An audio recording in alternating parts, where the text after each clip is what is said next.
What's up people, it's Ben here, back with another video, fresh off the plane from Kauai. You can see with my Hanalei jumper. I don't know why they sell jumpers over there, it's so warm. Anyway, I was going through some old photos while I was in Hawaii and it made me think about a few things about my development along this photography journey that we're all on. And it made me think about some of the mistakes that I used to do when I was younger. So I wanted to run through a few quick tips for you so that you don't have to go through the same things that I did. So without further ado, let's jump right in. Hey guys, I'm Ben. I'm a photographer and a filmmaker and welcome to my channel. Okay, so first things first, I just want a disclaimer that I've made all of these mistakes before. And so therefore I kind of feel like I'm a bit of an expert in this field. So maybe if you can take these mistakes on board and these tips, hopefully you can become a better photographer and you don't have to go through that learning curve journey I did, which took quite a few years to be honest. And I also want to say that this should cover pretty much all styles of photography. Take these all into account, they should all help you out. All right, let's start straight up with horizons and, that's a bit of a pun, straight horizons. And horizons are a really easy fix too. Most editing software help you rotate or even have a one-click button which you can just level out the horizon. And this is how I do it in Lightroom, just quick bang bang, done. Next tip, highlights. Highlights are those really hot or bright areas of your image. You've got highlights and you've got shadows. But for the most part, highlights is the thing that you want to manage most. Most cameras these days don't handle highlights that well. Once they're overexposed, you've lost all of that information. In the original image, you want to capture as much information as possible so that way you can play around with that image as much as you can in post. Crush blacks and shadows that are a little bit too dark, you can almost get away with. You can bring them up, you can bring some information out of them almost. Now there's times where I will overexpose an area of my image to highlight where the sun's coming from. But what you're looking for is that nice soft roll off between the highlight and the brightest spot. And so that way it's nice and smooth, it's nice and pleasing to the eye.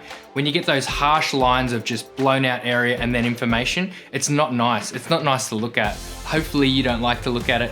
Once you know that it's there, it's hard not to see it anymore. Now you can fix a little bit of that in post, but most of it's done in camera. And what you want to do is use things like your histogram. You don't want lines either side of your histogram just blowing out too high or too low. You can also use things like zebra stripes if your camera has them. But if you are unsure and you're not sure which way to go, I would lean towards underexposing than overexposing. Usually then you'll be able to play with that information later and you won't get blown out areas that you just can never recover.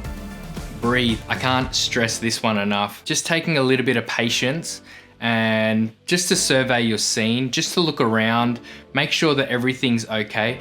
I know sometimes we can get into this space of just getting a little bit snap happy where we just snap, snap, snap. We just look, we point, we shoot. Sometimes it's good to just stop, step back, have a think, have a quick survey of your scene and just have a look at what's there. Is there a backpack that shouldn't be there? Is there a pole or a tree sticking out of someone's head? Is your subject a little bit hidden? Are maybe they wearing a brown shirt like I am against a brown background? Sometimes you might need to just get a little bit lower so you can reveal them against the background. Okay, so this is a bit of a touchy one, so bear with me on this. I know in the past, I've been inspired. I've even straight up copied other people's images the way that they have done them. Look for them for inspiration. Look for how you can make it your own. Look at how you can change things or find a slightly different composition. Because when you start doing that, and once you start getting in a frame of mind where you're starting inventing your own course or your own journey, over time, over the years, what will happen is your photography all of a sudden becomes so much exponentially better in any situation. You won't get into a spot where you're lost, you're unsure of what to do or what to shoot or how to think about a certain situation because what you've done is you've put in years of groundwork. Don't just copy, get inspired. Editing. Over editing is one of those things that sometimes you look at an image after you've edited it and you think, yes, this is great, but then in all reality, it's not. I love images that are edited and that are edited really nicely. Some really common no-nos for the editing are pushing sliders on saturation a little bit too hard or taking too much saturation out or adding way too much contrast or taking too much contrast out of your image. A really great tip is when you're finished editing your photo, just give it a little bit of space, a little bit of time to breathe, and then that way you can come back to it and see if it still holds up to your original edit.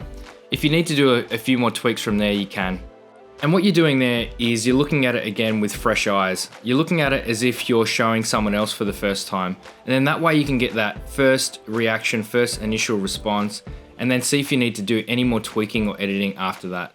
I'd also recommend that you start using or looking at other photographers that you really admire and look at their presets and how they affect it. Not just to use their presets for your images, but also to look at how that they create. Because I think when you look at someone's edit, you understand how their mind thinks on the reasons why they may push certain sliders to certain places. Okay, if you're not cropping your images, you're missing a huge trick. Here's a tip. Go back through your old images and I guarantee you'll find beautiful, amazing compositions from your crap photos.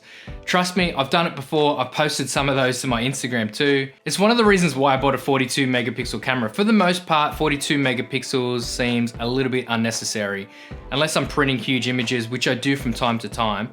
But for the most part, what it allows me to do is get a whole bunch more compositions that I would ordinarily not be able to achieve with a lower megapixel camera. Even still, even with your lower megapixel cameras, you'll still be able to find really great compositions from your old crap photos. Is that my gun? Yeah.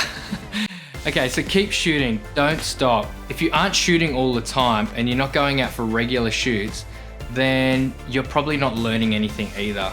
Sure, you can watch as many YouTube tutorials as you want, but if you're not physically getting out there and shooting, you're missing the opportunity to get your fastest learning curve, and that is actually shooting, reviewing, and going back and learning through shooting itself. Some people can learn really quickly through things like tutorials like this one, but I guarantee everybody learns by doing.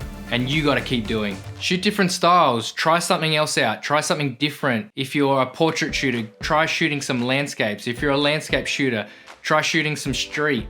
Try something different. Create something today, even if it's crap. Okay, lastly, I just wanna say, please don't be discouraged by any of these things if you're guilty of any of these things, because we've all been there, and when I say we've all been there, I really mean me. But if you've enjoyed this and you've got something out of it, I'd love for you to hit that subscribe button, hit it with a like too, and I will see you in the next one. Cheers, thanks, bye.